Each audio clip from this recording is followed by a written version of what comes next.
हरे कृष्णा दोस्तों, स्वागत है आप सभी का आपके ही कामकाजी चैनल में। आज मैं आपको बताने वाला हूं कि सोप बिजनेस कैसे करा जा सकता है, किस तरह से आप इस बिजनेस की शुरुआत करेंगे और अपने एक बिजनेस मॉडल को ग्रोथ मॉडल में कैसे लेकर जाएंगे। आप उन लाखों करोड़ लोगों से अलग आ गए हैं जब आप इस बिज़नेस के बारे में सोच रहे हैं करने के बारे में, क्योंकि ऐसे बहुत से लोग हैं इस दुनिया में जो इस बिज़नेस को नहीं करते हैं। पर जो लोग इस बिज़नेस को करते हैं वो कैसे इस बिज़नेस को आगे करते रहते हैं और ग्रोथ करते रहते हैं वो समझना है। स्टार्टिंग में लैक ऑफ नॉलेज के कारण लोग बिज़नेस नहीं कर पाते हैं। हमें नॉलेज गेन करनी है अपने बिज़नेस की। देखिए, सॉप बिजनेस के बारे में मैं आपको बताऊंगा, बिजनेस ऑपरेशंस के बारे में, सेल्स एंड मार्केटिंग के बारे में, इसके डिस्ट्रीब्यूशन नेटवर्क को कैसे बिल्ड करना है, साथ ही आपको आने वाली अपनी अपॉर्चुनिटीज़ को कैसे गेन करना है अपने मार्केट में। अगर आपके पास में 15 लाख रुपए हैं तो आप इसकी मैन्युफैक्चरिंग स्टार्ट कर सकते हैं। तो अगर आपके पास में 1.5 लाख रुपए भी हैं तो मैं आपको एक दूसरा तरीका बताऊंगा कि जिससे ये बिज़नेस शुरू हो सकता है, और ये वीडियो के कहीं पर भी मैं आपको बता सकता हूं जिससे आपका बेनिफिट होगा और आप इस बिज़नेस को शुरू करके अपने यहाँ पर एक अपॉर्चुनिटी क्रिएट कर सकते हैं अपने लिए, जिससे आपका जो एक लाइफ टाइम एक बिज़नेस मॉडल रन करना चाहते हैं वो कर पाएंगे।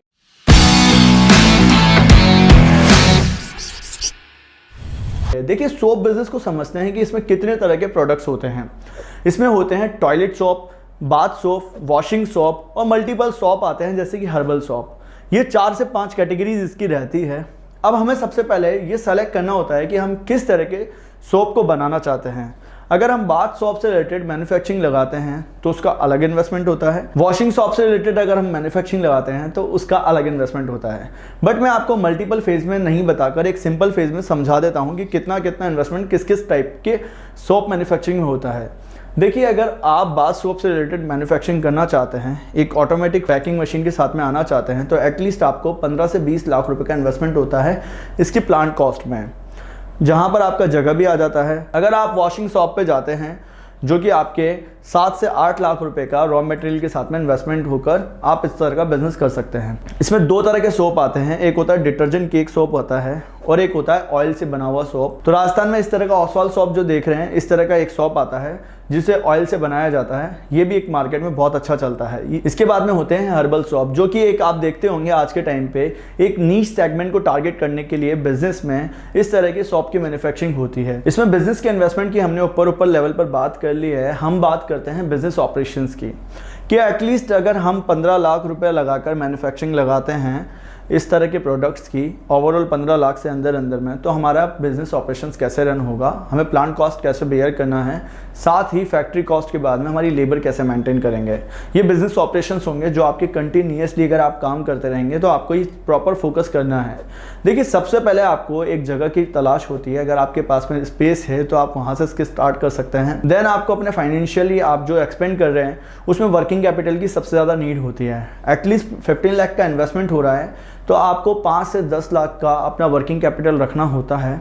ये 10 लाख रुपए तो होने ही चाहिए। ये हो गया बाथ सॉप के बारे में डिटेल। बट अगर आप नॉर्मल शॉप जो होते हैं, जो कि वॉशिंग शॉप से रिलेटेड अगर आप बिजनेस स्टार्ट करते हैं, तो इसमें भी आपको 3 से 4 लाख रुपए का वर्किंग कैपिटल रखना पड़ता है ताकि आप अपने एक्सपेंशन जो करना चाहते हैं वो कर पाएँ।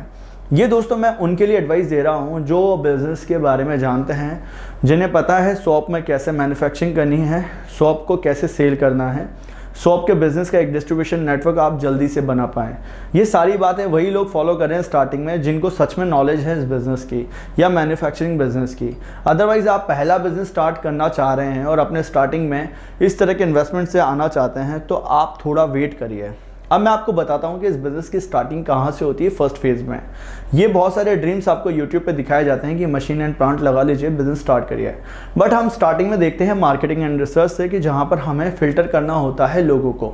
हम सेगमेंटेशन को देखते हैं कि डेमोग्राफिक, जियोग्राफिक एंड साथ ही साइकोग्राफिक लोगों को फाइंड आउट करते हैं कि किस तरह के लोग हमारे आसपास रहते हैं। वो कस्टमर एंड कंज्यूमर नीड को फाइंड आउट करने के बाद में हम प्रोडक्ट को लॉन्च करते हैं। सपोज आपने 15 लाख रुपीज़ का इन्वेस्टमेंट कर दिया स्टार्टिंग में और आपके यहाँ पर इस तरह के कस्टमर्स नीड नहीं है। आपकी जो सिटी है वो टियर 1 है, जहाँ पर मेट्रो सिटीज़ में नॉन ब्रांडेड जो प्रोडक्ट्स होते हैं इनको बेचने में काफ़ी प्रॉब्लम आती है, तो आप ब्रांड इक्विटी के कारण फंस सकते हैं। तो सबसे पहले हम मार्केटिंग एंड रिसर्च से करते हैं कि हमारी स्टार्टिंग कैसी होनी चाहिए। देखिए, अभी आपका एक आइडिया जनरेशन हो चुका है, आइडिया स्क्रीनिंग आपको करनी है।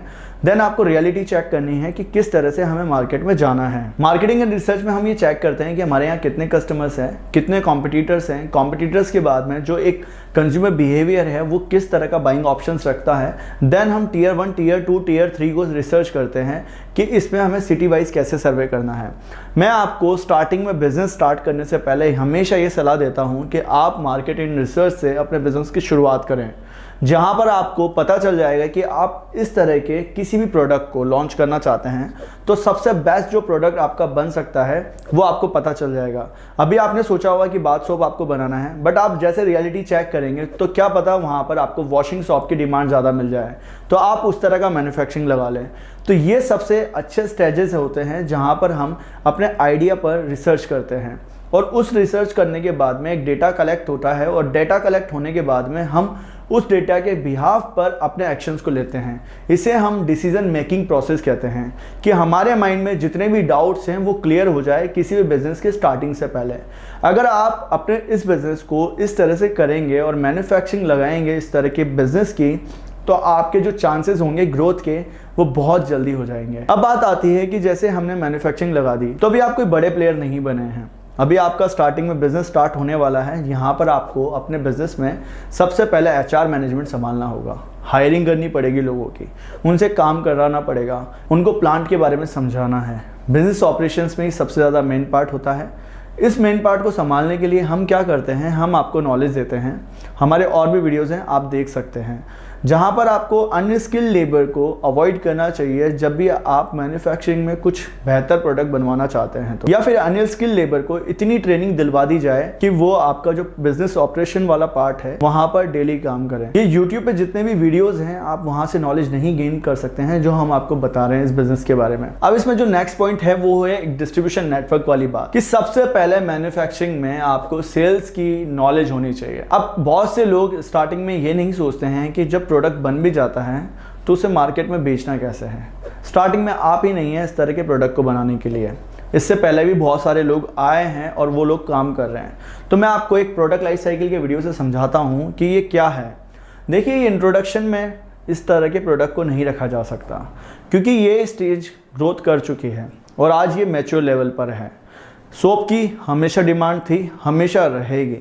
आप प्लांट पर काम करते हैं, सेल्स के डिस्ट्रीब्यूशन के नेटवर्क को बनाते हैं तो आपका प्रोडक्ट हमेशा चलता रहेगा। आपको यहाँ पर एफर्ट लगाने हैं, तो आपको सेल्स का पता होना चाहिए। उसके बाद में आपके सामने कैसे कैसे फेजेस आएंगे और उन्हें कैसे ओवरकम करना है। अब मैं आपको बताता हूँ कि 1.5 लाख में कैसे कोई सोप बिजनेस स्टार्ट कर सकता है। देखिए, अगर आपके पास में मैन्युफैक्चरिंग का पैसा नहीं है तो आप सबसे पहले मार्केटिंग एंड रिसर्च करिए। वहाँ पर बिहाफ ऑफ नॉलेज आप अपने बिजनेस में मल्टीपल प्रोडक्ट को मार्केट में लेकर जाइए। मल्टीपल प्रोडक्ट जैसे ही मार्केट में जाएंगे तो आपको वहाँ पर डिमांड पता लग जाएगी कि किस तरह के प्रोडक्ट की स्टार्टिंग से यहाँ पर डिमांड रहेगी और किस तरह के यहाँ पर कस्टमर्स हैं। हर जगह बाथ सोप से रिलेटेड जो लोकल प्रोडक्ट होते हैं उन्हें कोई नहीं खरीदता है। मोस्टली मार्केट में वॉशिंग सोप जो होते हैं उस तरह की डिमांड ज़्यादा रहती है। तो आप बिज़नेस में 1 लाख रुपए का माल परचेस करके अपने बिज़नेस की ट्रेडिंग से स्टार्ट कर सकते हैं और इस बिज़नेस को शुरुआत करने के लिए आपको ज़्यादा इन्वेस्टमेंट भी नहीं है। यहाँ पर आपका फैक्ट्री कॉस्ट बच जाता है, साथ ही साथ आपके जो बिज़नेस ऑपरेशंस में जितने भी चैलेंजेस आते हैं वो बच जाते हैं। सिर्फ आपको सेल्स पे फोकस करना होता है, मतलब कि आपको बने बनाए माल से अपने बिज़नेस की शुरुआत करनी होती है।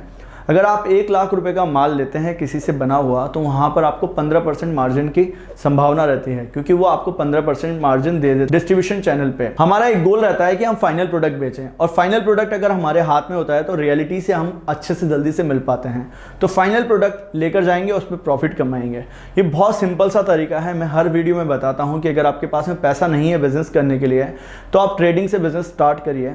अब बात आती है कि सेल्स एंड डिस्ट्रीब्यूशन नेटवर्क कैसे बिल्ड करना है। देखिए, आप सबसे पहले अपने टीयर 1, टीयर 2 और टीयर 3 3 सर्वे करते हैं और 3 ही अप्रोचेस के हिसाब से बिजनेस में आप सेगमेंटेशन करने के बाद में टारगेट एंड पोजीशनिंग करते हैं अपने प्रोडक्ट की। कैसे, समझिए। टीयर 1 में आप अपना एक टीयर बनाते हैं जब भी मैन्युफैक्चरिंग करते हैं कि 20 शॉप आपने सेलेक्ट कर ली। अब इन 20 शॉप पर आप अपने प्रोडक्ट को लेकर जाते हैं। मैन्युफैक्चरिंग अगर आपने कर दी है स्टार्ट तो आपको यही चीज फॉलो करनी चाहिए। मैन्युफैक्चरिंग अगर आपने नहीं करी है स्टार्ट तो आप इस चीज को फॉलो करिए। वहां पर आप डिफरेंट टाइप ऑफ प्रोडक्ट को लेकर जाइए। उन प्रोडक्ट के बिहाफ पर आपको पता चल जाएगा कि डिमांड क्या है और वहां ये भी पता चल जाएगा कि आप सेल्स में कितने बेटर हैं। नहीं तो आपको हमारे सेल्स के वीडियोस हैं। जैसे ही आप टियर 2 में जाएंगे तो यहाँ पर 40 शॉप सेलेक्ट करनी है अपने मार्केट में। ये बिफोर मैन्युफैक्चरिंग आपको करना है। यहाँ पर जाते हैं, यहाँ पर आपको सैंपल एंड डिस्ट्रीब्यूशन करना होता है, बने बनाए शॉप को लेकर जाना होता है, कोई मैन्युफैक्चरिंग नहीं लगानी होती है। फिर वहां आपको जाके डिमांड एंड नीड पता लग जाती है, देन आप वहां जाकर उनकी जो नीड होती है उसको फुलफिल कर पाते हैं। देखिए इसके जो नेक्स्ट जो लेवल होता है टियर का, वो होता है 100 शॉप का। जब भी आप मार्केटिंग एंड रिसर्च के सेल्स वाले पार्ट में संभालते हैं बिफोर मैन्युफैक्चरिंग, तो आपका जो बिजनेस होता है यहाँ पर आपका पूरा दिमाग खुल जाता है। बिजनेस में सबसे पहले यही चीज करनी होती है मशीन लगाने से पहले। देखिए आपको ये पता करना है यहाँ पर ब्रांड अवेयरनेस आप कैसे क्रिएट करवा सकते हैं, सैंपल डिस्ट्रीब्यूशन में जो रिव्यूज आए हैं उनके फीडबैक पे कैसे काम कर सकते हैं। देन आपको ये नॉलेज कलेक्ट करनी होती है कि यहाँ पर profit and margin and scalability कैसे फिक्स करनी है। जब हम 20, 40 एंड 100 शॉप का सर्वे कर लेते हैं